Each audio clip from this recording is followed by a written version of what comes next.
சொல்ல முடியும். ஏன்னா உங்களுக்கு அந்த டைமுக்குள்ள எல்லாமே நான் கவர் பண்ணணும் இல்லையா, அதனால கொஞ்சம் ஃபாஸ்ட்டாகவும் நம்ம போட வேண்டியதாக இருந்துச்சு. ஹேர் ஸ்டைல் பொறுத்த வரைக்கும் என்னை பொறுத்த வரைக்கும் நம்ம ஸ்டூடெண்ட்ஸ் நான் சொல்றது கவுண்டிங் மேட்ரு கிடையாது, டெக்னிக் இம்பார்ட்டன்ட். இப்போ நான் ஒரு பன்னு சொல்லி கொடுத்துருக்கேன்னா அந்த பின்னு ஒரு போனிடைல எப்படி போடணும், அந்த போனிடைல சுற்றி நம்ம வந்து பாப்பிங் பண்ணணும், அப்போதான் அந்த ஸ்டஃப் நிற்கும். அப்புறம் அந்த ஸ்டஃப்பை வந்து எப்படி நம்ம லாக் பண்ணணும், இது டெக்னிக். அந்த டெக்னிக் தெரிஞ்சிருச்சுன்னா அதுக்கு மேலே நீங்கள் ட்விஸ்ட் பண்ணி போடலாம். விதவிதமா நிறைய கீழே இருந்து மேலே போடலாம், மேல இருந்து கீழே போடலாம், சைட்ல லெஃப்ட்ல எப்படி வேணாலும் பண்ணு போடலாம். ஸோ மேட்ரு என்னது அப்படின்னா எப்படி போடணுங்கிறது தெரியறது தான். அதே மாதிரி தான் நீங்க வந்து எக்ஸ்டென்ஷன் வச்சு பண்றது, கேர்ள்ஸும் அதே தான். கேர்ள் பண்ற மெத்தட் தெரிஞ்சிருச்சு அப்படின்னா போதும். அதுக்கப்புறம் நீங்க அதை வந்து ஓப்பன் கேர்ல செட் பண்றதோ, ஹை போனி போட்டு செட் பண்றதோ, கீழே அது சில விஷயங்கள் தான் மாறுது. பட் நீங்க மெயினா தெரிஞ்சுக்க வேண்டியது எப்படி கேர்ள் பண்ணணும், அவுட் கேர்ள்னா என்ன, இன் கேர்ள்னா என்ன.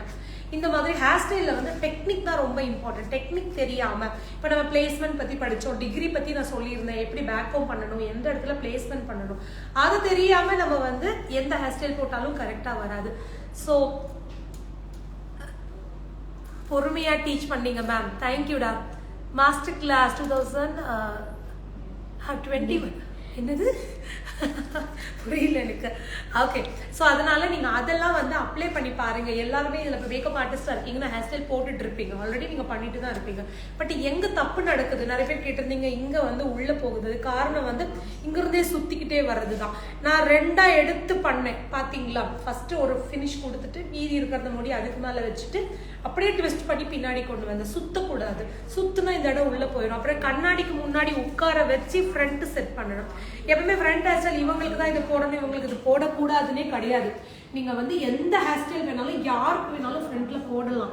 ஆனா அவங்க ஃபேஸ்க்கு அது சூட் ஆகணும். இப்போ என்னோட ஃபேஸ் வந்து கொஞ்சம் ஓவல் ஷேப்ல இருக்குன்னா நான் என்ன பண்ணணும் அப்படின்னா என்னோட ஃபேஸை வந்து ரவுண்டா காட்டுறதுக்கு என்ன பண்ணணுமோ பண்ணணும். என் ஃபேஸ் ஆல்ரெடி சப்பியா பெருசா இருந்துச்சு அப்படின்னா அது இன்னும் கொஞ்சம் ஓவல் ஷேப்ல காட்டுறதுக்கு என்ன பண்ணணும். இப்போ ஓவல் ஷேப் வேணும்னா இங்க ஹைட் பண்ணணும், ரவுண்ட் ஷேப் வேணும் அப்படின்னா ஃபுல்லா வந்து ஹைட் பண்ணணும். இந்த மாதிரி மெத்தட் தான். சில பேருக்கு ஃபேஸ் வந்து ரொம்ப குட்டியா இருக்கும், அவங்களுக்கு ரொம்ப பேக்ஹோம் பண்ணி தலையை பெருசா கட்டக்கூடாது, கம்மியா பேக்ஹோம் பண்ணணும். ஸோ இதெல்லாம் தான் ரொம்ப முக்கியம். அதனால இவங்களுக்கு இதுதான் அப்படிங்கிற ஒண்ணுமே கிடையாது. Fibre spray and fibre powder use பண்ணி காட்டுங்க மேம். இவங்களுக்கு அதை யூஸ் பண்ணல, பட் இதுதான் ஃபைபர் ஸ்ப்ரே நான் யூஸ் பண்றதே கிடையாது. இது ஃபைபர் பவுடர். இப்போ நமக்கு எங்க ஸ்கேல்ப் இருக்குதோ அந்த இடத்துல நம்ம இதை பம்ப் பண்ணோம் அப்படின்னா இந்த மாதிரி நம்மளோட ஸ்கேல்ப் எல்லாமே வந்து பாத்தீங்கன்னா இந்த மாதிரி கவர் ஆயிடும். ரொம்ப விசிபிளா தெரியாது, ரொம்ப பிரைட்டா தெரியறதும் இந்த மாதிரி லைட்டன் ஆயிடும். ஓகேவா, இது ஒரு black colour powder, water proof கிடையாது. அதனால இங்க ஃப்ரண்ட்ல எல்லாம் போடக்கூடாது. நமக்கு இங்க எங்கேயாவது ஸ்கேல்ப் தெரிஞ்சிச்சுன்னா அங்க மட்டும் இதை பம்ப் பண்ணோம் அப்படின்னா இது வழியா ப்ராடக்ட் வரும். இது வந்து பம்ப் தனியா தான் வாங்கணும், ப்ராடக்ட் தனியா வாங்கி உள்ள போட்டுக்கணும். பர்டிகுலர் பிராண்ட் ஒன்றும் கிடையாது, இதெல்லாமே இம்போர்ட்டட் தான். Ma'am 1 day self grooming class போட்டுடலாம்.